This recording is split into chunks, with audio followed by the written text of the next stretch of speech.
بسم الله الرحمن الرحيم. الحمد لله رب العالمين، والصلاة والسلام على سيدنا محمد وعلى آله وصحبه وسلم أجمعين. فصلوا عليه وسلموا تسليم. معاكم النهاردة إن شاء الله رجوع الدوري العام موسم 2025-2026، وإن شاء الله يكون موسم خير على النادي المصري وعلى جميع فرق الدوري المصري. هنتكلم معاكم النهاردة إن شاء الله في حلقة مهمة جدا جدا جدا جدا. تابع معانا الحلقة للآخر، فيها كل مفيد عن النادي المصري وعن فترة إعداد النادي المصري من وقت تولي المدير الفني الجديد التونسي الكابتن نبيل الكوكي. من وقت تعيين الكابتن نبيل عاملين فيديو كده إن شاء الله، يعني فيديو بسيط كده مختصر لفترة الإعداد، فترة المباريات الودية اللي لعبها النادي المصري، معسكر تونس، فترة ما قبل المعسكر في تونس والتدريب ورجوع المصري مرة أخرى لبورسعيد، وده كان أهم طلب لجمهور النادي المصري، ورجوع الفريق وسط بيته وأحضانه بورسعيد وجمهوره النادي المصري. فإن شاء الله يكون موسم موفق على النادي المصري بإذن الله وعلى جمهوره إن شاء الله. هنتكلم كمان يعني في الحلقة كمان إن شاء الله، مع حضرين لحضراتكم مفاجأة كده في نهاية الحلقة إن شاء الله. توقع لمباراة الافتتاح بين النادي المصري ونادي الاتحاد السكندري إن شاء الله غدا، افتتاح الدوري العام وأولى مباراة النادي المصري مع شقيقه نادي الاتحاد السكندري. وصاحب التوقع الصحيح إن شاء الله يعني كده هنبدأها إن شاء الله، يعني تكون بداية موفقة بإذن الله. يعني وصلة شحن حاجة كده يعني بسيطة، لكن إن شاء الله يكون في مفاجآت إن شاء الله في الحلقات القادمة. وصلة شحن بنوع تليفون، يعني دي بقى المفاجأة كمان، يعني مش هنديك أي وصلة، هنديك وصلة بنوع تليفون. فإن شاء الله كده في آخر الحلقة كمان يعني إن شاء الله هنفسر بالظبط يعني على التوقع عن المسابقة هتكون إزاي. لكن إن شاء الله نبدأ معاكم الحلقة زي ما قلنا لحضراتكم بفيديو كده إن شاء الله عن تحضير النادي المصري. تابع الفيديو، فيديو مهم جدا جدا جدا، وفيه كل حاجة من وقت النادي المصري، من وقت تعيين الكابتن نبيل الكوكي. طبعا يعني مستر كامل ابو علي استقر على وجود جهاز فني تونسي بقيادة الكابتن نبيل الكوكي. دي كانت البداية. البداية كمان بقى المصري يعود لأحضان مدينة النصور، توقيع بروتوكول تعاون مع الأكاديمية البحرية، وانطلاق تدريبات النصور الخط بات قريبا. بروتوكول تعاون بين النادي المصري والاكاديميه العربيه، طبعا زي ما قلنا لحضراتكم النصور في بورسعيد، طبعا كله يعني من موقع النادي المصري المتميز وصفحتنا المتميزه طبعا صفحه النادي المصري. لدينا زياره خاصه وبدايه طبعا ما اجملها بدايه، نتمنى الصوره تكون باينه مع حضراتكم كده وظاهره. ما اجملها بدايه طبعا. نقف عند الصوره دي كده، يعني مستر كامل ابو علي وابنائه ربنا يبارك فيهم طبعا يا رب، وحمزه واحد من جمهور النادي المصري، وطبعا مجلس اداره النادي المصري. فيعني صوره جميله كده، بدايه ان الاب لسفينه النادي المصري واولاده موجودين وسط فريق النادي المصري وفي بورسعيد. دي كانت البدايه. ايضا اللواء محب حبشي، طبعا كل التقدير والشكر لسياده اللواء محب حبشي محافظ بورسعيد، يستقبل بمكتبه مجلس المصري برئاسه الاستاذ كامل ابو علي، وكذلك المدير الفني التونسي نبيل الكوكي. لجنة تطوير المنشآت بالنادي المصري تعقد اجتماعا الأول برئاسة الأستاذ كامل أبو علي. طبعا زي ما حضراتكم عارفين كده المستر كامل عمل لجنة تطوير لمنشآت النادي المصري. انطلاق أعمال إنشاء ملعبين جديدين بملعب السيد متولي، تنفيذا لتوجيهات السيد كامل أبو علي بتطوير الملعب وفق أحداث المواصفات العالمية. يعني مستر كامل حابب ان هو يعمل للنادي المصري ملاعب تدريب وشكل النادي المصري يكون افضل، طبعا لما يكون عنده ملاعب تدريب واكتر من ملعب، لحين رجوع النادي المصري ان شاء الله قريبا الى بيته ملعب النادي المصري ان شاء الله قريبا. الاستاذ كامل ابو علي يجتمع بالكابتن عباس نور الدين المدير الفني لقطاع الناشئين، ويحضر جانبا من الاختبارات. طبعا شيء مهم طبعا ان انت يكون عندك ناشئين متميزين، وتبدا يعني تطعم الفريق الاول بالناشئين، ودول ان شاء الله اللي نتمنى نشوف الفتره القادمه مع مديرنا الفني كابتن نبيل ان شاء الله. طبعا البدايه تدريبات العوده بعد الغياب، انطلاق فتره استعداد النسور الخضر، التدريب الصباحي طبعا عشان ما نطولش على حضراتكم بقى، لو حضراتكم هتتابعوا الفيديو تدريب الصباحي للنسور الخضر. نسور نجارة وعزيمة صباحية على الرمال. نقف هنا برضو قليلا كده، يعني فترة أنا شايفها إن شاء الله هتفرق وهتظهر وهتبان في الدوري. على رمال شاطئ بورسعيد تبدأ النسور تدريباتها اليومية إن شاء الله. يعني البدني هيبان مع اللعيبة في الدوري بإذن الله، اللعيبة كلها إن شاء الله تكون واقفة على رجليها. تشوف النادي المصري بدنيا أفضل إن شاء الله. أنا شايفها فترة إعداد موفقة جدا جدا للنادي المصري. التدريب الصباحي للنسور.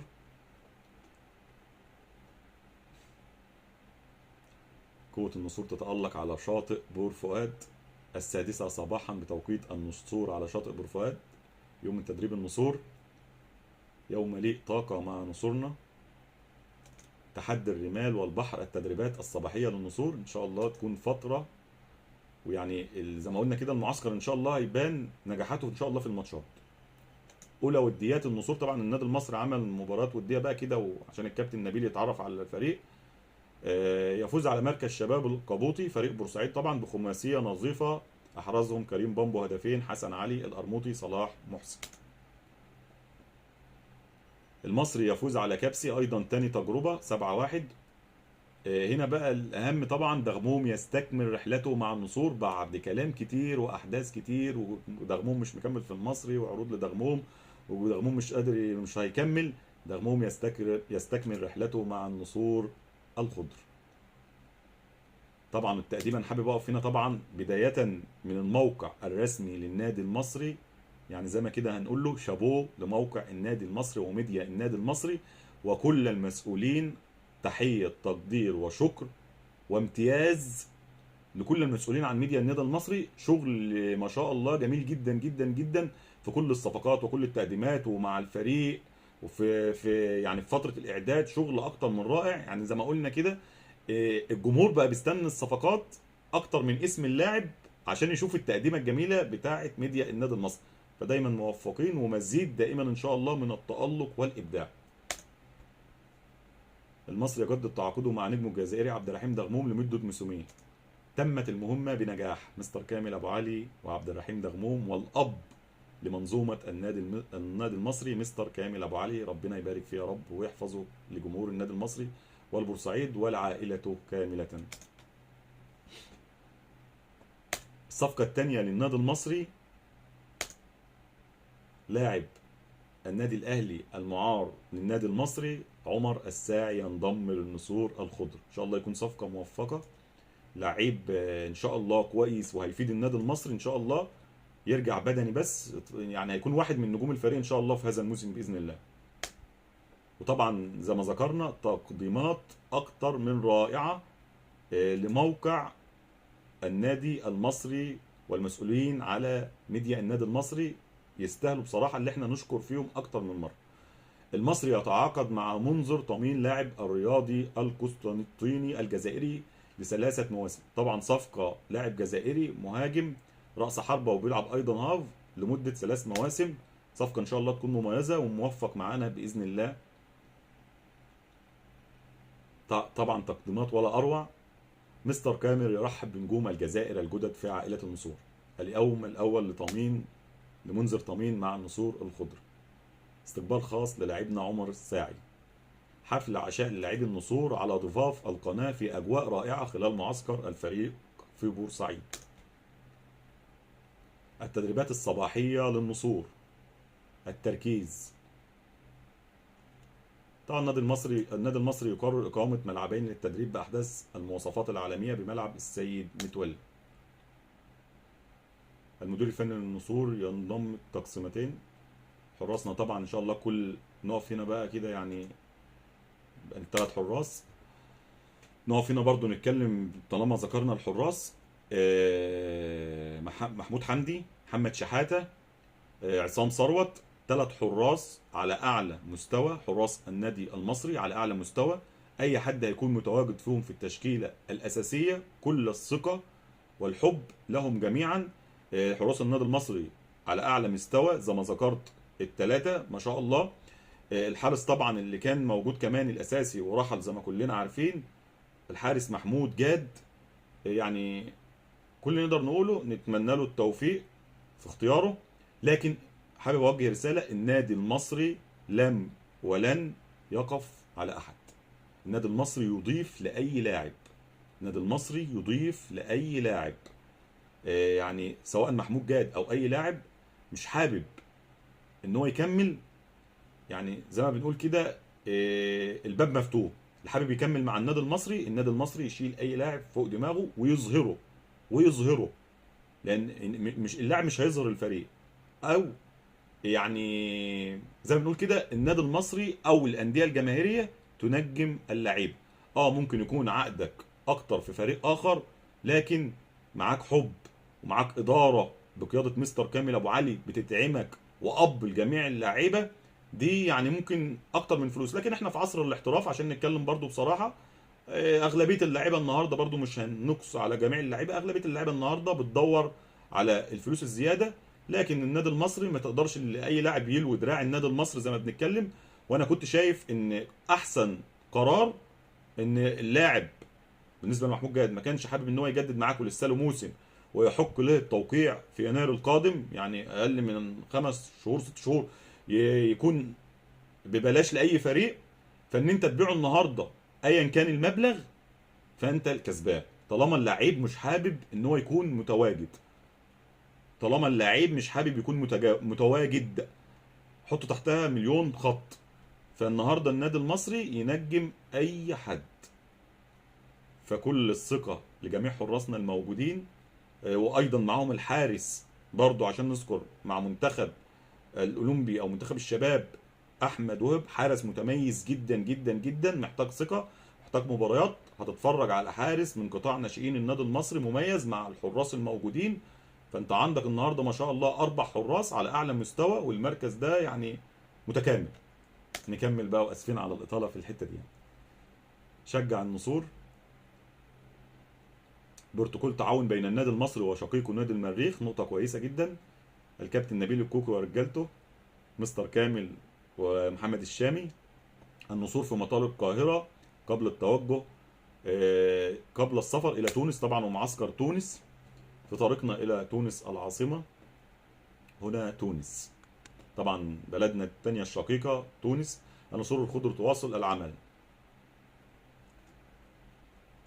طبعا كده يعني ممكن نجري بقى يعني ايه، هنجيب برضو الماتشات يعني كده. طبعا معسكر تونس انت لعبت فيه مباريات مهمه جدا جدا، والنقطه اللي انا شايفها مميزه ايضا من الكابتن نبيل الكوكي، مدير فني جريء. انت النهارده اي فتره اعداد ممكن تبدا تدور على الفرق الاقل في المستوى، لكن الكابتن نبيل طرب فرق الطب في تونس من الصفاقسي للنجم الساحلي للترجي التونسي.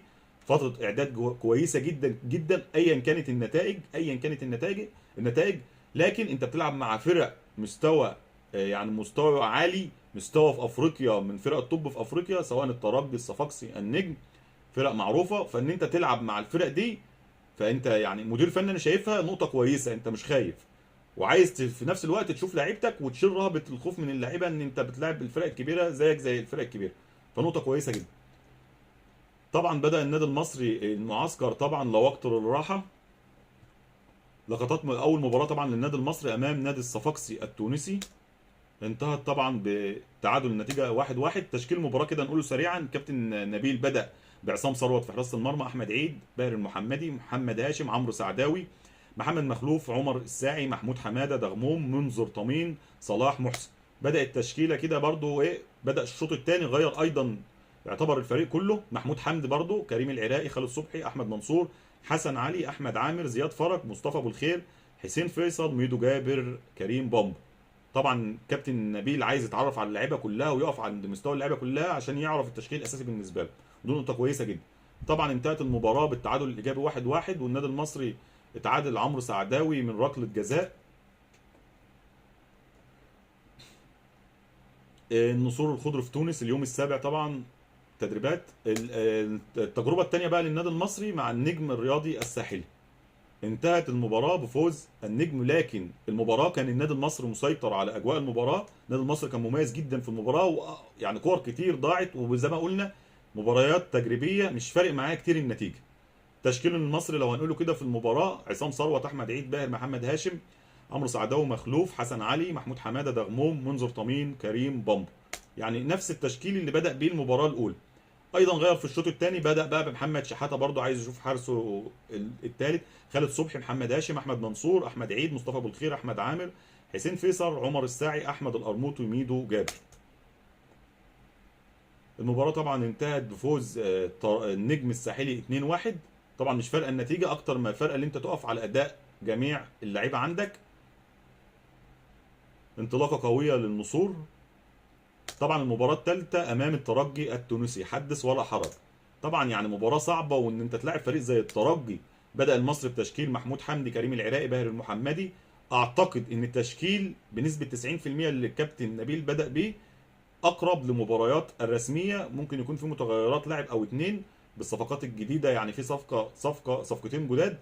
محمود حمدي، كريم العراقي، باهر المحمدي، هاشم، عمرو سعداوي، مخلوف، احمد عامر، محمود حماده، دغموم، منذر طمين، صلاح محسن.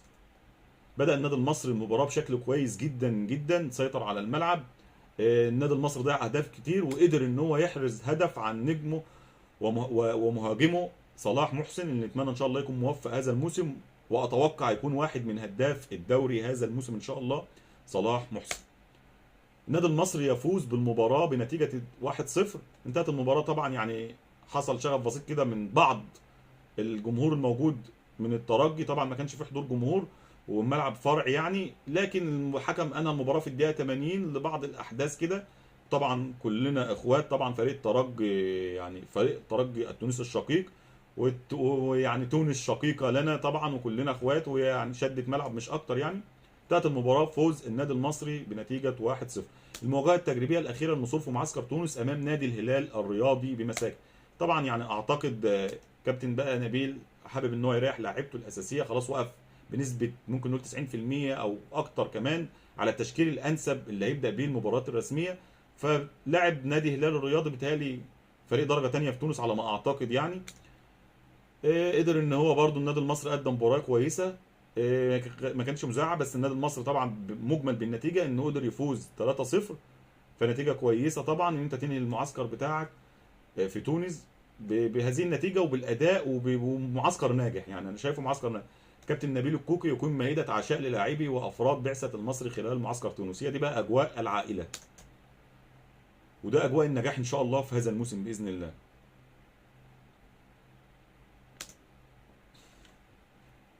طبعا علم مصر وعلم تونس وعلم المصري كلنا اخوات طبعا واشقاء.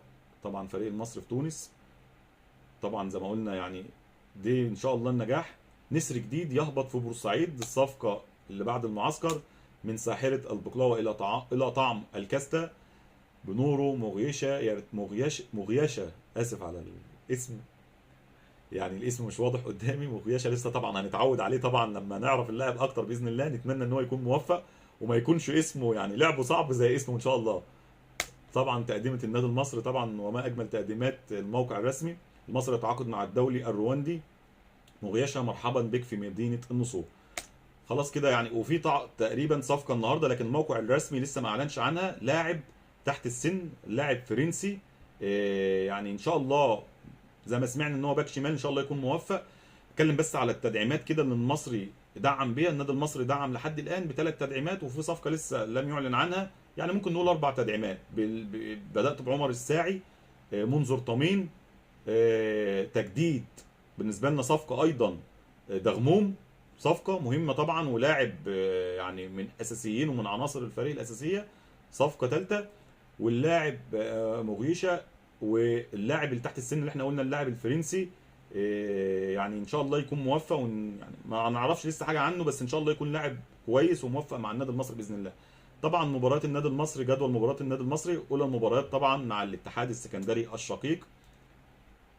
النصور في المجموعه الثالثه، طبعا دي مجموعه كاس عاصمه مصر. النصور في المجموعه الثالثه، المصري مع الزمالك، مع حرس الحدود، مع زد اف سي، مع الاتحاد، مع سموحه، مع كهرباء الاسماعيلي. دي طبعا بالنسبه لكاس الرابطه.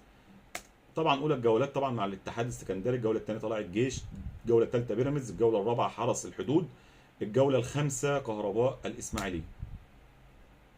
والجدول ايضا موجود طبعا عبر صفحتنا كوره مع المصري.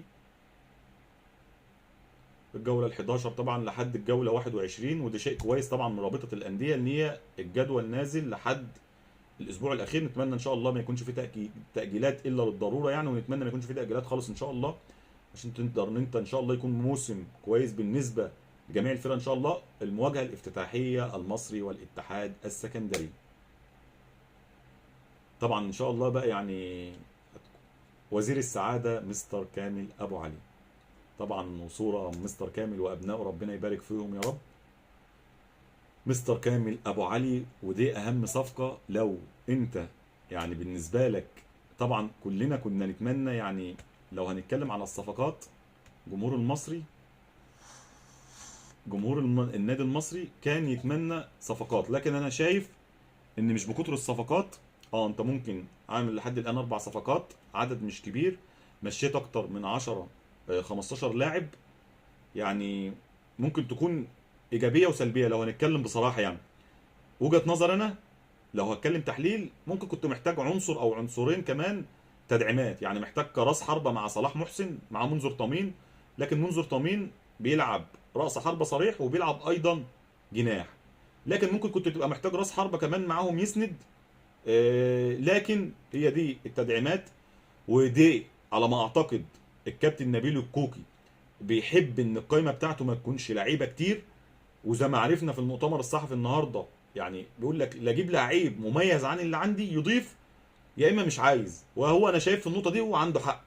مش كتر اللعيبه. انت النهارده لو كنت بتتكلم في الموسم الماضي للمصري والموسم اللي قبله والموسم اللي قبله وارجع كده بالمواسم، هتلاقي ممكن عندك اكتر من 10 12 لعيب 15 لعيب ممكن ما كانوش بيلعبوا ماتشين على بعض كاملين، يعني كل لعيب ممكن كده بتشوفه مثلا 10 دقايق وربع ساعه.